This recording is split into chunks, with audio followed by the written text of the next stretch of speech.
Thank you to the outstanding men and women of the Minnesota Newspaper Association for this award. I am truly honored, and I think you know how much I would like to be there with you today, but duty called, and we have so much going on with this shutdown that's keeping 6,000 Minnesota workers from getting paid and 800,000 nationally. So if it was anything else, I think you know I would be there. It's not only a difficult time for our country right now, but it is also a difficult time to be a journalist. But our state has a long history of brave and independent reporters who get the job done regardless of the circumstances. The first Associated Press reporter to die in the line of duty, Mark Kellogg, he came from St. Paul. He was killed while covering the Battle of Little Bighorn.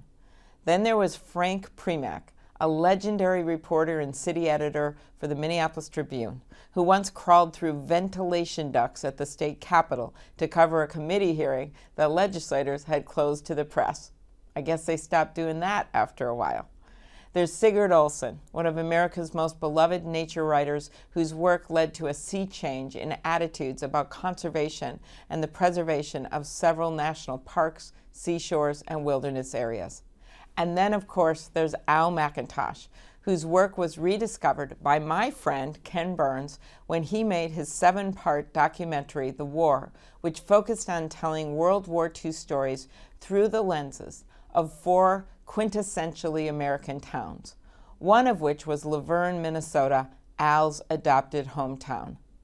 Someone once said, "Writing well means never having to say, 'I guess you had to be there.'"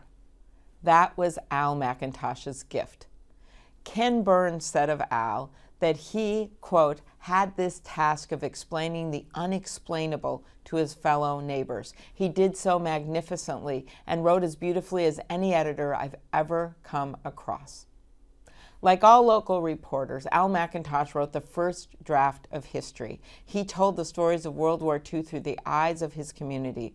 I'm humbled to receive an award named after such an important figure in our state's rich history of journalistic excellence. This is also a big deal for me because of my dad. As you all know, my dad spent 43 years of his life as a newspaperman. As a reporter and a columnist, he covered it all. He interviewed everyone from Ronald Reagan to Mike Ditka. Those two, by the way, had very different quotes about the press and reporters. One said, "There is no more essential ingredient than a free, strong, and independent press to our continued success in what the Founding Fathers called our noble experiment in self-government." The other asked, you tell me if this was Reagan or Ditka, "What's the difference between a 3-week-old puppy and a reporter?" His answer, "In 6 weeks, the puppy will stop whining." I will leave it to you to figure out who said what. My dad went everywhere for a good story. A mafia funeral in Italy, the 1968 Democratic and Republican conventions, and even a nudist colony. But through it all, he knew his job was to be a witness to history, to tell the stories that defined his time. I think I've mentioned to you before how on the night of the presidential election in 1960, as a young stringer for the Associated Press, he was among the first in the country, if not the first, along with his colleagues, to call the race for President John F. Kennedy. When he told his editor, the group of them called into New York, and they told him, "We're going to call the race for Kennedy," the editor said, "I've got 2 words for you guys in Minneapolis: be right." That's a journalist's job, to be right and to do right for the people of this country. After that historic announcement, as some of you may recall, my dad went out for a cup of coffee and a donut. When he came back to the office, he had another assignment waiting for him, a story about 2 dogs that got stuck in a mud pit near Faribault that the county grader had to rescue. That's the humble life of a reporter, from presidential politics to dogs stuck in the mud, in the time it takes to eat a donut. But that's what's so great about our local press. In a world where trust in our national news outlet has been eroded, we need local news and honest reporting now more than ever. That's why I've joined recent efforts to support local community newspapers, including supporting legislation which would help community newspapers facing the threat of bankruptcy stay afloat, and supporting efforts as well in another piece of legislation to make the paper upon which you print your news affordable. I was glad that we were able to take care of some things related to that. And that's why also I continue to push on the issue of antitrust, because your work is so important right now. Now, as I started out, all of this comes at a moment when we are in the middle of the longest and most senseless shutdown in American history. More than a month of hundreds of thousands of workers not getting paid. More than a month of everything from air safety to medical advancement being undermined. More than a month of unnecessary anxiety and unwarranted chaos. And I thank you for covering this, for not forgetting the people, those air traffic controllers and those prison guards, not forgetting to tell their stories. Their voices must be heard. This can't continue. We continue to try to work with the White House. We have reached a moment in our country where I believe we should be governing from opportunity, not chaos. And this shutdown is not creating opportunities to solve those challenges. It's fomenting chaos. Instead of lifting the economic burden off the shoulders of our citizens, it is placing the cost of the chaos firmly on the backs of hardworking people, forcing them into lines in airports, reducing them the help for our farmers in rural areas, closing the gates to our parks and the doors to our small businesses. We need to reopen our government and get to work. But that doesn't mean that we can't do two things at once. And I think you know, because of my position on the Judiciary Committee and my ranking senator job on the Rules Committee, which has jurisdiction over elections, I have worked very hard on the issue of protecting our democracy. We need to stand our ground when it comes to protecting that democracy and the very ideals upon which our nation was founded. Among them, free elections and a free press. In 2016, Russia attacked our democracy. And let's be clear, it was an attack. You know, some people call it meddling. Well, meddling is what I do when I call my daughter on a Saturday night and ask her what she's doing. No, this was actually an attack. It was a sophisticated cyber attack carried out by the Russian government. Our military and intelligence officials from both Democratic and Republican administrations have confirmed that over and over again. We know that critical infrastructure, like our voter registration systems, are vulnerable to cyber attacks. And we know that our social media, and this is where you come in addition to covering everything, that was used to sow division. That news that wasn't real, news that wasn't sourced out, news that wasn't actually put in place for any other reason except to cause problems and sow division and hurt people. That was getting out there, and people were having trouble and are still having trouble differentiating between what's true and what's not true. So there is much work to be done in this area. But we also have to pass my Secure Elections Act. I did that with Senator Langford. He's a conservative senator from Oklahoma, and it would help states update their outdated election systems, require audits, and guarantee that states using federal election money have a paper trail for every ballot.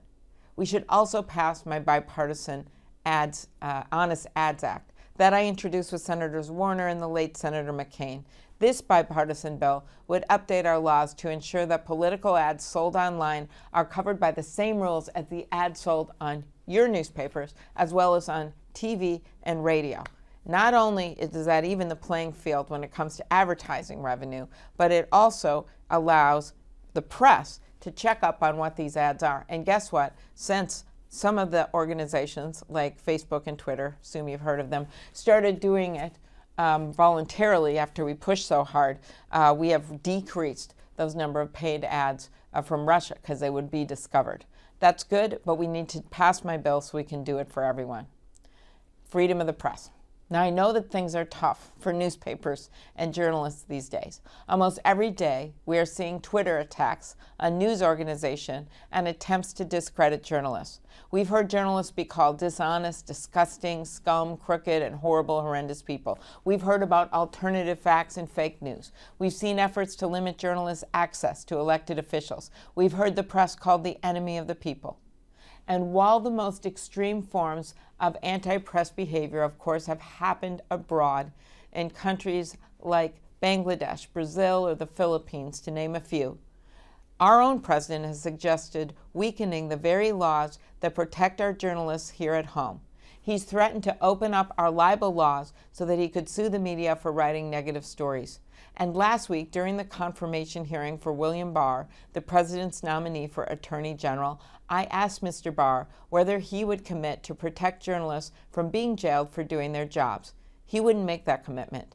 That's unacceptable. We must ensure that the Department of Justice continues to follow the guidelines that protect journalists, even when those journalists criticize the government, even when they uncover facts that are uncomfortable for the government. Former Attorney General Eric Holder not only committed to this, he and the Obama administration actually strengthened protections for journalists and their sources. They closed the loophole that allowed the government to get around bans on search warrants for reporting material. They tightened guidelines used for issuing subpoenas that would require journalists to disclose their confidential sources, and mostly they made sure that the head of criminal would review any attempts to subpoena journalists' records. I'd like the current administration to make the same commitment and to strike an appropriate balance between law enforcement's need to protect the American people and the news media's role in ensuring the free flow of information. And I have already submitted additional questions of Mr. Barr on this subject, so I know you'll be waiting with me for the answers. America deserves nothing less. After all, we are the beacon of democracy, the hope for the rest of the world to look up to as an example of what a free and secure press is. 70 years ago, Al McIntosh said it best. He said, "We must be zealous to be fair with those with whom we disagree. We must be vigilant to relentlessly oppose those insidious forces that would not only encroach on the freedom of the press, but all those other precious liberties we hold so dear." I'm determined to protect journalists and defend the freedom of the press. The oath I took to support and defend the Constitution demands that I do that. And my dad, well, he would get pretty mad if I didn't. I've seen how much this industry has changed in my dad's lifetime, from hot leads to hyperlinks. And it seems like every day we hear about media consolidation and cuts to newsroom staff. But without journalists reporting from the scene, what is out of sight would truly be out of mind for most of the people in this world. This is true in war zones, in far-flung corners of the globe, in the shutdown, but it's also true in our city halls and our state capitol, with reporters who are literally willing to crawl through ventilation ducts to get a scoop, like good old Frank Premack. Recently, I was asked to speak at a memorial event in the Capitol honoring Jamal Khashoggi, a journalist who paid the ultimate sacrifice, heinously murdered for just doing his job. His daughters, Noha and Razan, said it best when they asked our country not to mourn, but rather preserve his legacy. This is what they said. "This is no eulogy, for that would confer a state of closure. Rather, this is a promise that his light will never fade, that his legacy will be preserved within us." So in these challenging times, it's journalists like you who preserve that legacy, who carry on that light. It's journalists like you who will ensure that our democracy endures. Journalists who are brave enough to ask tough questions, to challenge power, all in the noble pursuit of truth. Thank you again for the award. I so wish I was there with you in person. As always, it's a privilege. Thanks.